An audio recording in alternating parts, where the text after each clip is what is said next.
introduce you, audience, to the people I've got on stage with me. Jenny Eastop, who is the artistic director of Mercurius and also the director of the production you've just seen. Please tell me, anyone, if I don't pronounce your names correctly. Andy Secombe. That'll do. How should I pronounce it? No, that's fine. No, that is good. That's That's right. right. Absolutely right. Sam, Denia, Yes. and Laura Hall. Yeah. Yay! Very good. So, we've got some knowledgeable people in the audience, not to scare you at all. I'm leaving now. Peter, can I grab your phone, please? Sorry, I always forget having a timepiece. That's good. So, and this is my dog. Yeah. Nice. So, knowledgeable people in the audience who all very much enjoy it tonight. So we've got lots that we can discuss, but I want to first, before we talk specifically about this play, I want to hear a little bit from Jenny. Mercurius. Mercurius. Tell me, Mercurius Theatre. What is the company about? What does it do?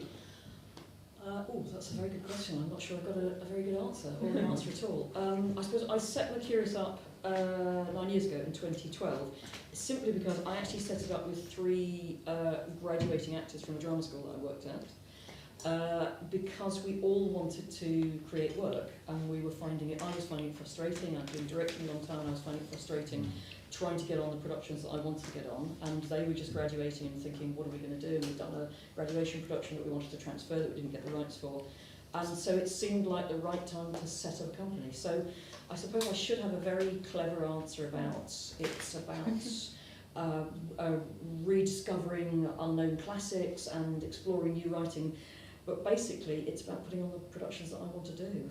So I'm afraid it's as simple as that. Yeah. That's a great reason to have a company. And you've had a huge success with Mercurius. Tell us a little bit about Well, so far we've done 50, including quite a few transfers of several of the productions. We've done, I think this is the 16th, I've lost track. I think this is the 16th production in those 9 years. And some years we did 3 or 4 productions and transfers. And yeah, we've had 8 Offie nominations in that time.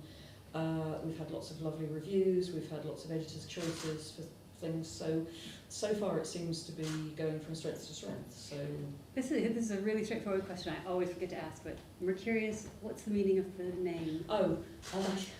It's when we were throwing names around, I really liked the idea of Mercury, the Quicksilver, the idea of Mercury, messenger of the gods, and also Mercury, malleable, constantly moving. And I suggested Quicksilver to these young graduating actors who said, "Yeah, but it's like the clothing brand." Yes, I knew that. So we thought we can't have a Mercury company. So we were playing around with it, and I was just Googling one day, in that way that you do, and I found that the Latin name for Mercury was Mercurius. And I thought it's got the right number of syllables, and also it has the although it's constantly misspelled with an O in it, the name of the company, but it has the word curious in it, and I thought that was really, so it's Mercury and Curious, it's a combination of the two, so it's good. It's good, isn't it? And am I right in thinking that you launched the company with this, Yes. an earlier production of this? Yes, and the reason we did that was we were just looking at something to launch it with. We'd got lots of ideas, but because we'd had our fingers burnt with not getting the rights for something, I'd worked with Michael Frayn a couple of times, and I knew I could contact him directly to get the rights rather than going through an agent. And so we said, these sketches, they're great fun to do, hopefully audiences would like them. We originally did 6 sketches and had it a longer evening, and we did them at the Broccoli Jack to launch the company, and then we transferred it to Jermyn Street, and then Jermyn Street the following year, and then Jermyn Street asked us back in association with Jermyn Street because the audiences had liked it so much, and we went back the following year, 2014. So it's been a long gap, but yeah, it seemed like the right thing to do to sort of relaunch the company after COVID has sort of put a slight hiatus in work. Yeah, so I was going to ask, why choose this production? Just because of that history. It felt like the right thing to go back to, yeah. And you've done a different configuration of the short pieces? There were 2 others. We did do the bear and the alien corn, and we wanted to make it shorter, but this was originally supposed to be on a year ago, and then for some strange reason we couldn't put it on. It was going to be on in February, and we had all the publicity printed and everything, and then we couldn't put it on. So we were looking at a time when the actors couldn't be within reach of each other on stage, where with a small dressing room we could only have 2 or 3 in the company. so we decided to cut it down to just a cast of 3 and only 4 of the sketches, so it's shorter as well. It was a time when you couldn't have intervals in things, obviously you can now, but it still feels like I like going to the theatre where it's an hour and 10 minutes straight through with no intervals. So yeah, so that's why. So it's these 4 sketches we did, but we did 2 extra ones originally. But I think it works quite well with just these 4. It does. Now, again, before we speak specifically about the play, I wanted to bring in, you've got 2 Mercurius alum on stage with you. So Andy and Sam, you've both worked, Sam and Andy, you both worked with Jenny before. Andy, tell us about your background with Jenny and the company.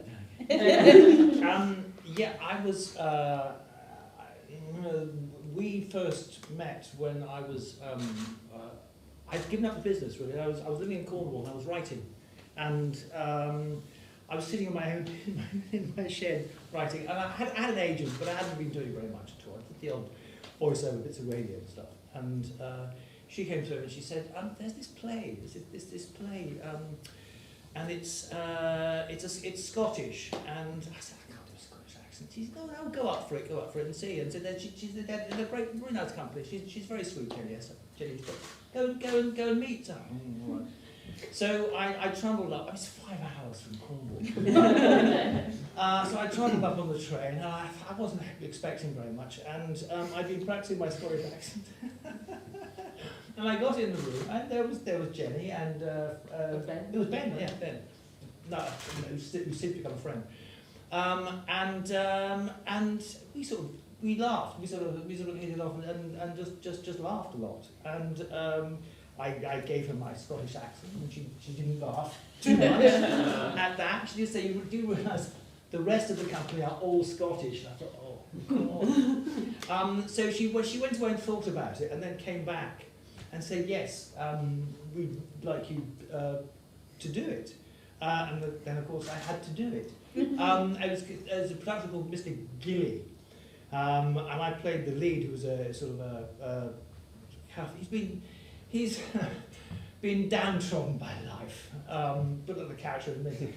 He's been worn down by life, and he still has hopes and dreams for his students, but ultimately it doesn't quite work out for him.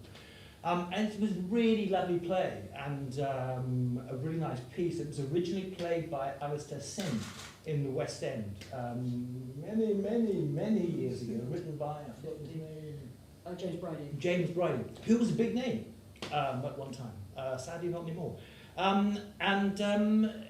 It was just great.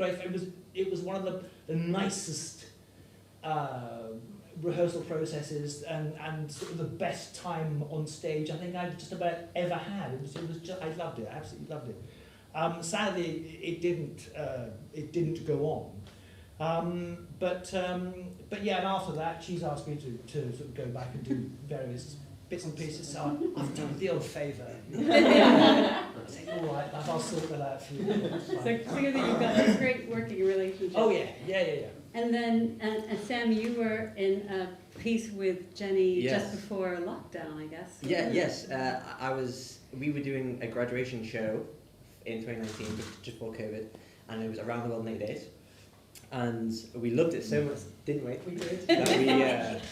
That we took it out and we did it in the Drayton Arms, but it was on the Mercurius, and we loved it again. And I mean, yeah. It was very enjoyable. I did see it. So. Yeah. It was fun, lots of fun. And so fun that persuaded you how to get into a Mercurius show, and this is your debut. With Yeah, Mercurius. this is my debut with Mercurius. Fingers crossed, Marsha.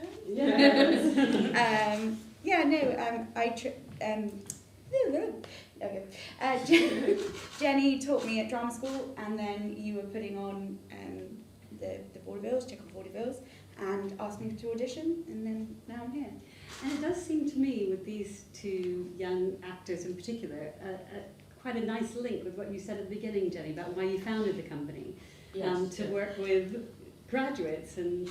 Yes, yeah, and it's the same drama school. I'm no longer there, but it's a drama school that I've worked at freelance as a director and a teacher there for 20 years now, and it's something that, as well as other drama schools, and I've done the same thing with the other drama schools, but more constantly with that one. It's lovely, in a way, to cherry pick the best talent, and to work with people, the people that I know I enjoy working with, who have got the right, exciting creativity. And it's lovely to also be working with people who have just graduated. Of course, Sam and Laura have not just graduated, but sort of have, because COVID has meant that almost as soon as they graduated, the industry has closed down. So it's lovely to be working with people at the beginning of their career. And it hasn't put you off acting, coming out into the industry in the situation we are in?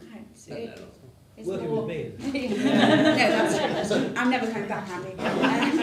No, I think especially, I graduated in the middle of COVID, didn't have a grad show and everything. So it's been waiting and it's like I've been hibernating to come out and do this. So actually it was the nicest relief to know this was coming, because obviously it got pushed back. So it was like, everything crossed, and it's been a really wonderful experience. It's my first show out of drama school officially because of COVID. So. Oh, congratulations. Thank you. My debut. Debut.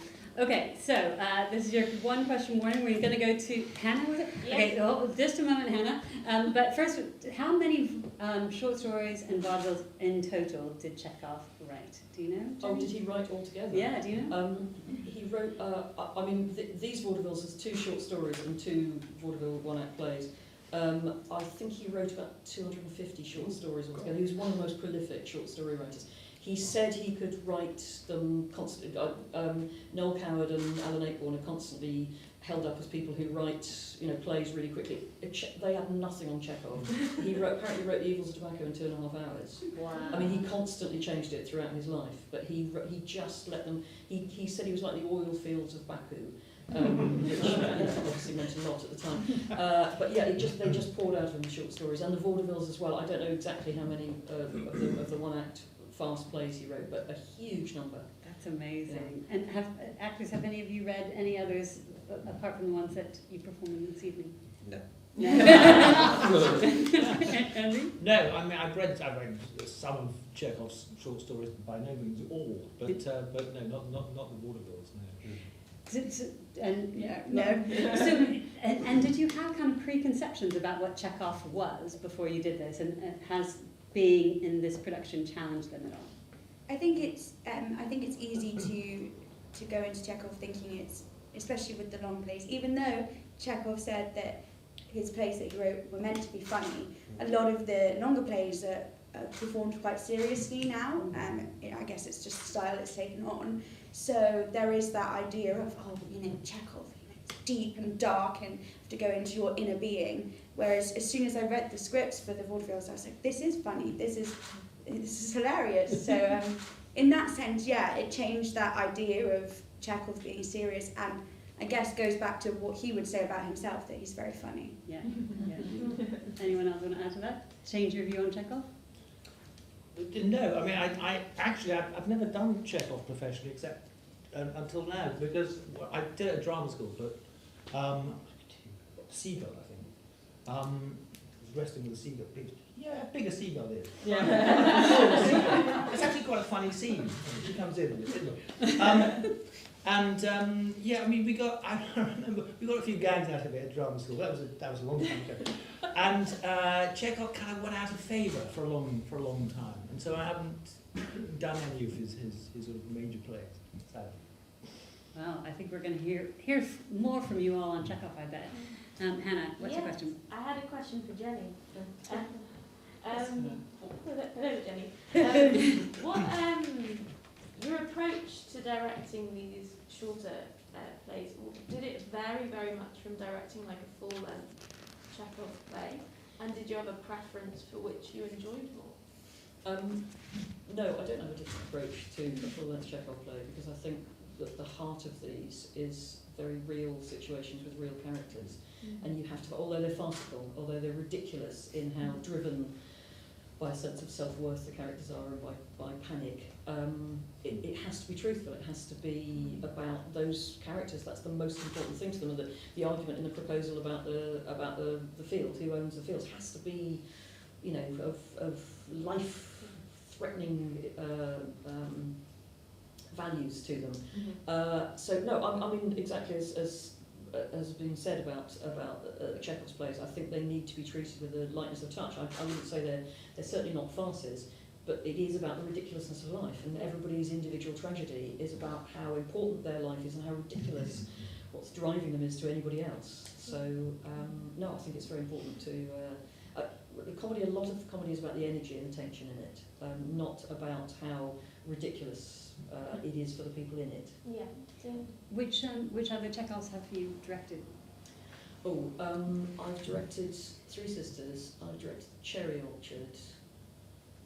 I don't particularly like the sequel, I have to say, I'm afraid, because it doesn't feel like a Chekhov play to me. It's got all the elements in it, but you can tell it's his early play, obviously not as early as Ivanov, but because Constantine kills himself at the end. Sorry if anyone doesn't know.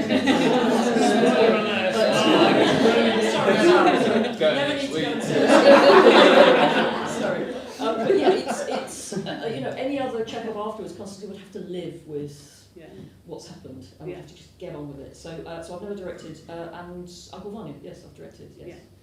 And let me adapt Hannah's question for the actors as well, because I wonder, not necessarily with Chekhov, but how different is it for you to do a play of an evening of several short pieces rather than sustaining, one character in a full-length play? It's a bit like doing sort of truncated rep run. Yeah. In the old days, we had things called repertory, where you go to I don't know, sort of Bristol or Manchester, and you'd be hired to do a season of plays, and you play lots and lots and lots of different characters during that run. That's where Ronnie Barker learned his skills playing different characters, and it's a shame because that is no longer available to up-and-coming actors,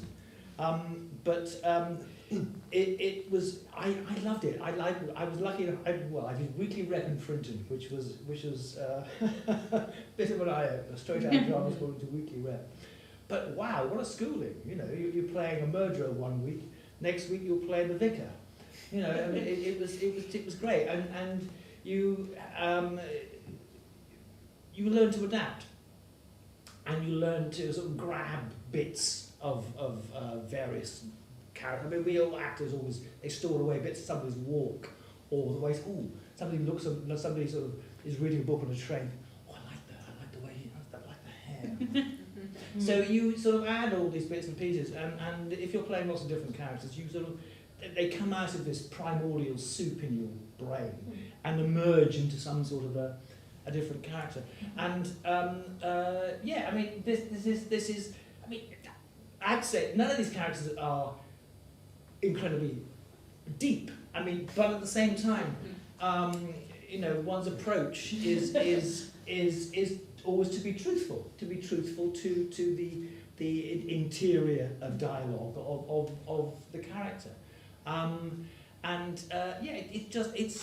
It's fun. I like it. I like playing lots of different characters. It gives you a chance to show off. I'm a character actor. That's what I do. So I like playing lots of different characters. Showing off, I like that. And what about Sam and Laura? You, I think it's so well balanced.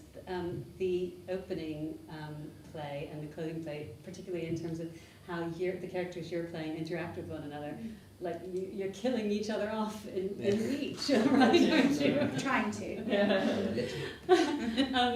How do you see those two pairings very differently? Are they quite separate in your minds? Yeah, they definitely are for me. Yeah, I think as different characters, I think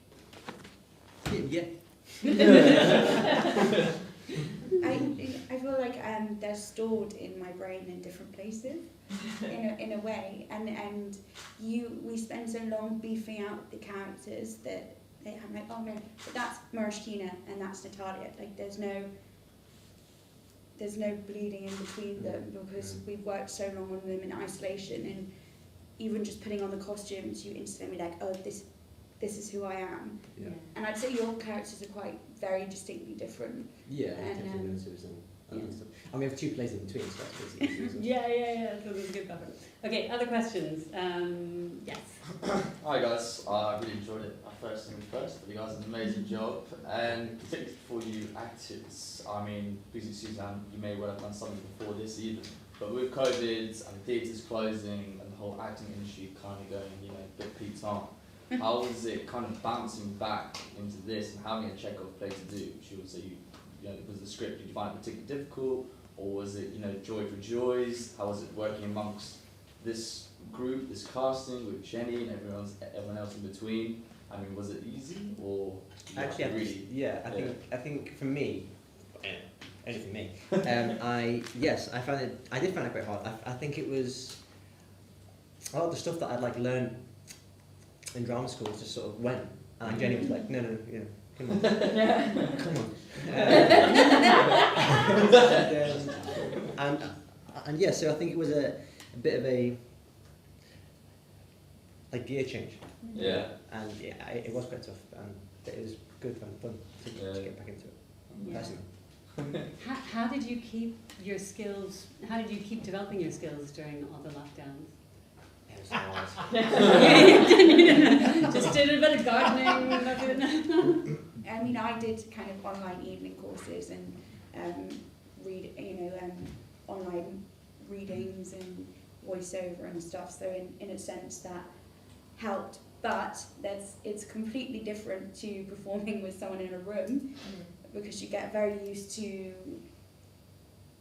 the isolation of it. So I think I had too much energy when I came straight into rehearsal, because I was like a little child who was like, oh my god, I get to play with other people, and I was like, but yeah, I think I've lost my train of thought, but yeah. It's like, how far along did you get when you were going to mount it last year? Well, we were just in the stage this time last year. We were just in the stage. I hadn't cast it or anything. Oh, right. We were just in the stage of talking about it. But in February, it was cast and publicity printed, and it was.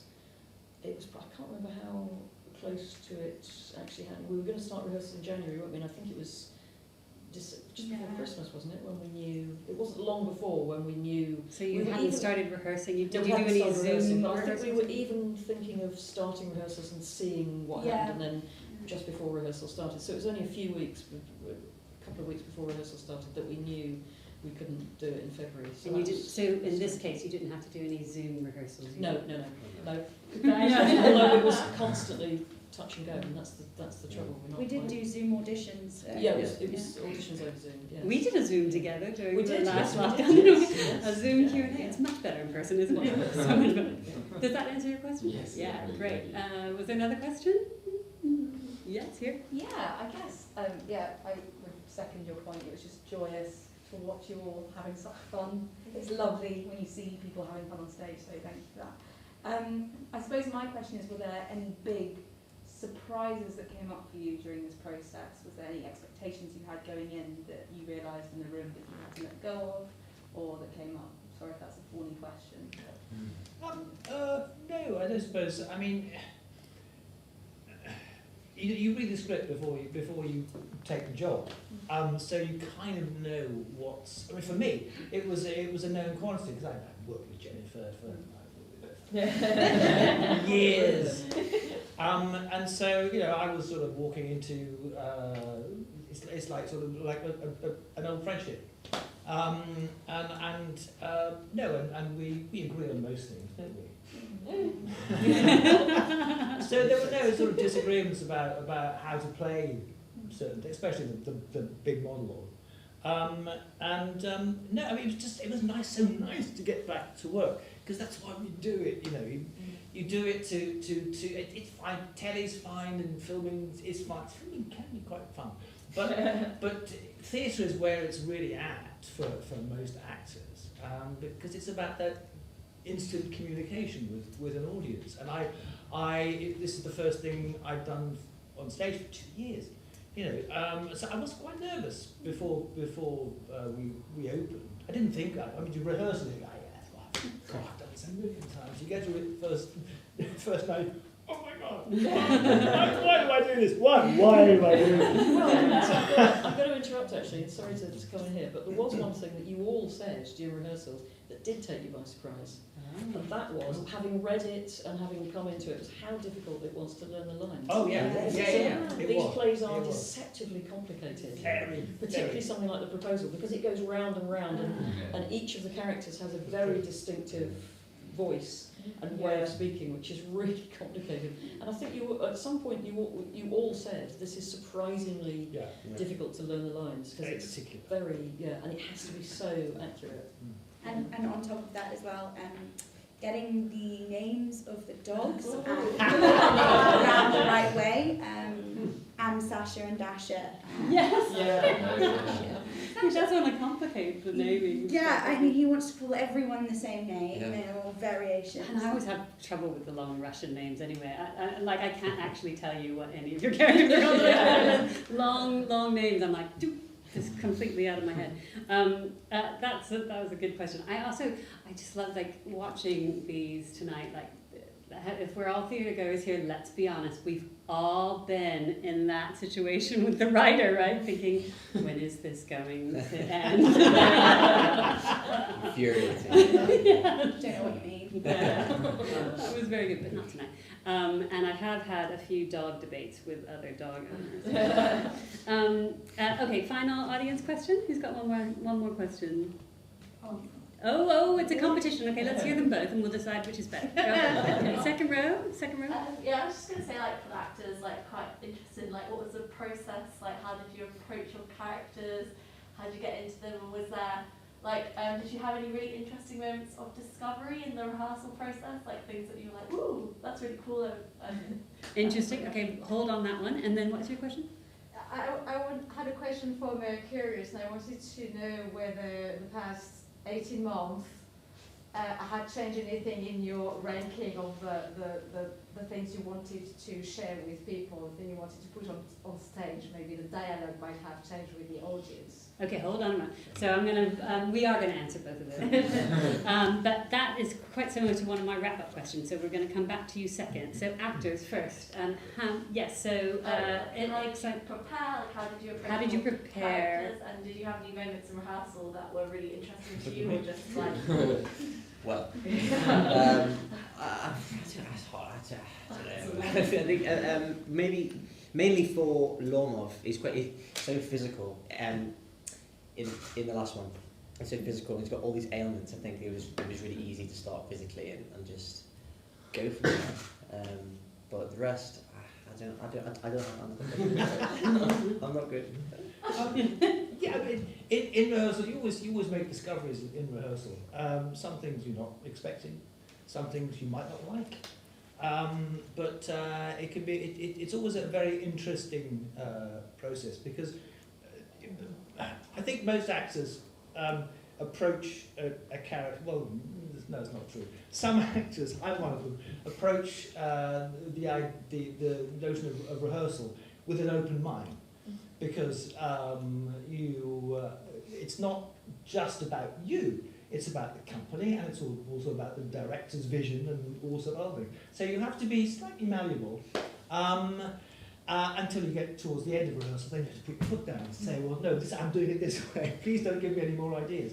But during that process, all sorts of things can come up.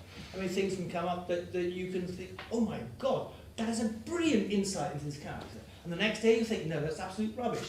That's not what it's all about at all. And that's part of the fascination of the whole, art of acting. You never know what you're going to discover, and what you end up with at the end is an amalgamation of everyone's vision of that particular character. Driven usually by the director's take on things, but you add to it, and you bring your own. And if you have a relationship with the director, it's great, because then you kind of encourage each other and say, what about this? Oh yeah, what about that? And then we could do that and that and that and that, and it builds and builds, and you end up with this sort of pyramid thing. which hopefully the audience want to see.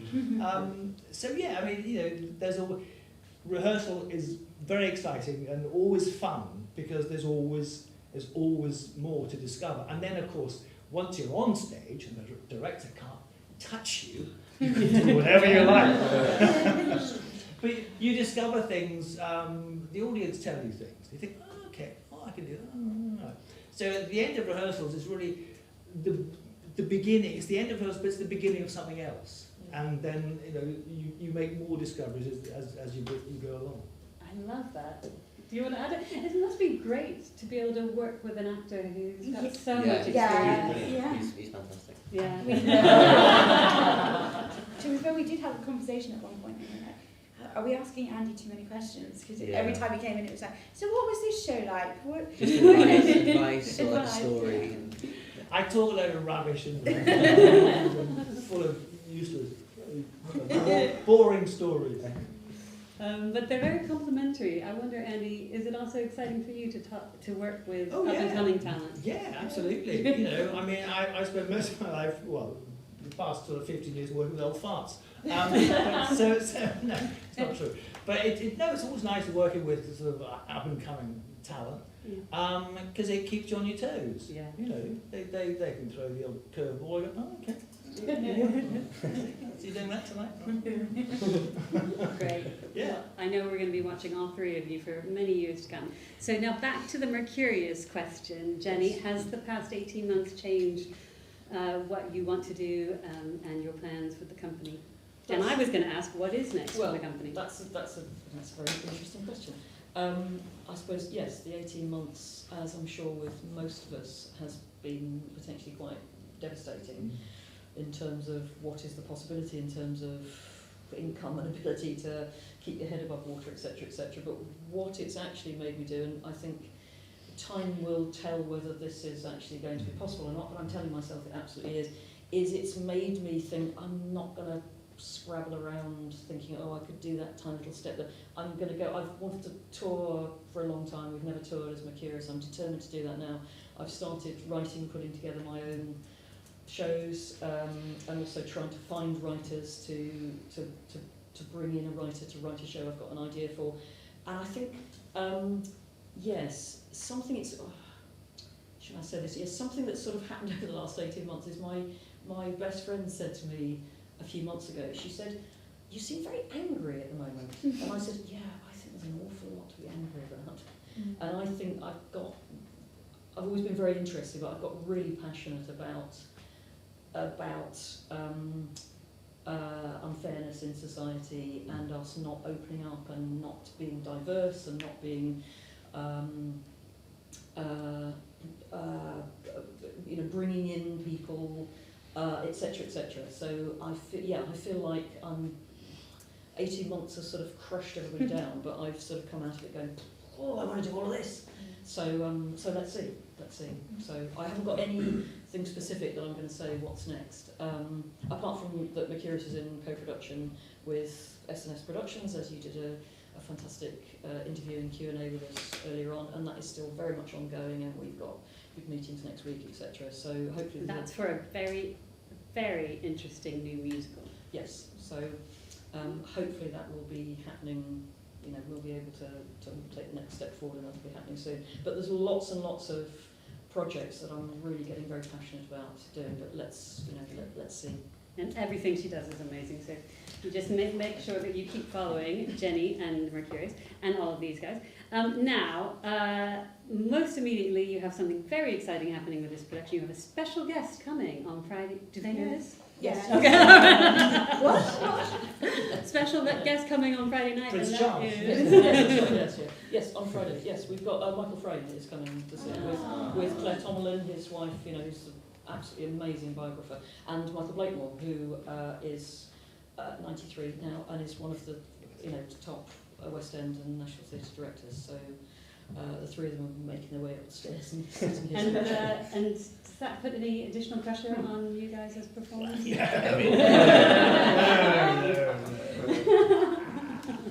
Very good. Okay. A silly question to end on, and each of you have to answer this. I'm inspired by Andy's performance in The Evils of Tobacco, and the idea that somebody would have to stand up and give a talk on a specialist subject. So I want to know, if I had you, the sequel to this evening was each of you had to get up and give your own talk. What would your specialist subject be? I'm not going first. God. Ideas, Jenny? Well, I would certainly want to give a talk on the importance and the power of the arts. But it would probably end up like The Evils of Tobacco. Just not that moment. I would certainly, that's what I would want to talk on.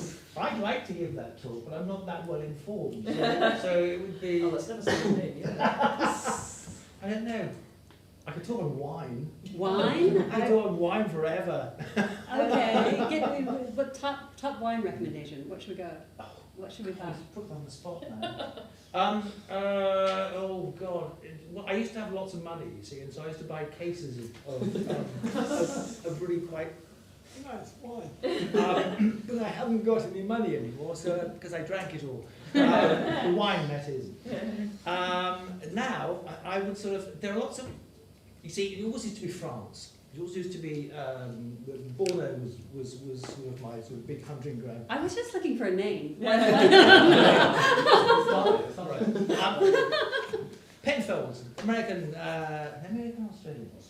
Australian. Australia. Very good. Australian one. Okay, that'll be if you fun. like. Barossa Valley. There we go. Sam.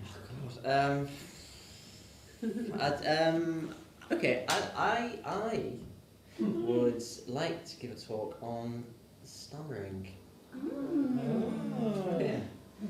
Yes, because I was stammer, and I would like the just about awareness and the just more awareness, because it's quite an invisible affliction, and people I think it's not as taken into consideration as other more obvious things, and I'm quite passionate about it. So. Yes.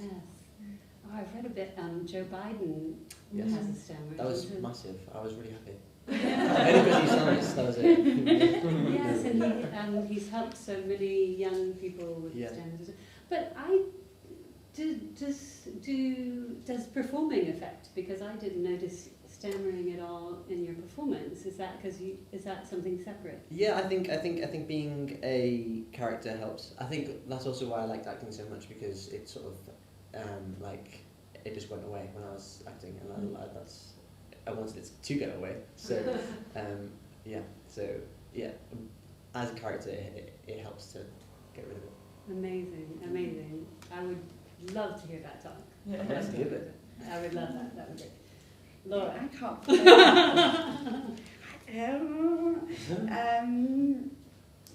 If we're going with things that I'm passionate about, it would be like body positivity and young people's struggles with like eating disorders and everything. So that's what I would give a talk about, or serial killers. I need to tell you to share that. Oh, great! Yeah, I'm all I'm ears. That was lots for us to think about. I would give a talk about my dog. Yeah. She's a cockapoo, and they're the best, better than Finder or Fire. But thank you all so much. Now, Jenny, remind us, vaudevilles, Anton Chekhov's Vaudevilles is here at the White Bear until... Just until Saturday. Just until Saturday? We're just finishing on Saturday. Oh, so you guys, audience, will you go out and stop people in the street, go down and tell them in the pub, they need to come tomorrow and every performance until the final performance on Saturday, yes? And now, once we give these guys a big clap, I'm then going to ask all of you who are on social media and have your phones, so take your phone out and take a photo of all of us together with the sign and everything and share it on all the channels and tell people, come by Saturday. Yes? Everyone's nodding, see? Great, awesome. Then please join me in thanking Jenny and Andy and Sam